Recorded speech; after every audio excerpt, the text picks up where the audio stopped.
મોર્નિંગમાં Activa service દેવા ગયો અને પછી ભાઈ હાલતા હાલતા વિઝિટો કરતા હતા. નાના દોસ્તાને ફોન કર્યો કે ભાઈ તું મને પહેલાં અહીંયા મૂકી જાય, પછી ત્યાંથી બધી વિઝિટ નજીકમાં જતી. તો ભાઈ છે દુનિયાની સૌથી સ્પીડ લિફ્ટમાં જવા માટે રેડી થઈ ગયા, કેમ કે આ દુનિયાની સૌથી લિફ્ટ મોટી છે, જ્યાં આપણે 1 સેકન્ડમાં 7મા માળે પૂગી ગયા. આ 6ઠ્ઠા માળની લિફ્ટ છે, જે 7મા માળે હજી નથી પૂગી, પણ હું હાલીને પૂગી ગયો. પછી ત્યાં મેં જોયું તો સીપીયુમાં પ્રોબ્લેમ થતો તો રિસ્ટાર્ટ થતો, પછી ત્યાંનું સોલ્યુશન કરી અને ભાઈ ત્યાંથી નીકળી ગયા. આ થઈ ગયું ચાલુ. લિફ્ટમાંથી ભાઈ તરત નીચે ઉતરવા માટે રેડી થઈ ગયા અને લિફ્ટ બહુ સ્પીડમાં નીચે આવી ગઈ અને સ્પીડમાંથી ત્યાંથી ડાયરેક્ટ વિઝિટ માટે નીકળી ગયો. આ પાછો ત્યાંનું વિઝિટનો માહોલ તમને દેખાડતો જાઉં.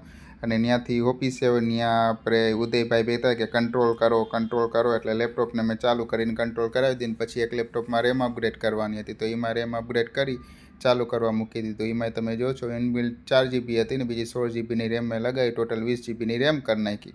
એસરનું લેપટોપ હતું તો એનું એડપ્ટર લઈ આવ્યો, એનું ચાલુ કરી અને ચેક કરી લીધું કે ચાલુ થાય છે કે નહીં, કેમ કે એ ચાલુ જ થતું હતું. તો મસ્ત જ કહું છું, એ ચાલુ કરી અને પ્રોપર કસ્ટમરને ફોન કરીને કહી દીધું કે ભાઈ લેપટોપ રેડી થઈ ગયું, હવે તમે લઈ જાજો. ને આજનો દિવસ થઈ ગયો અહીંયા ખતમ. Thank you.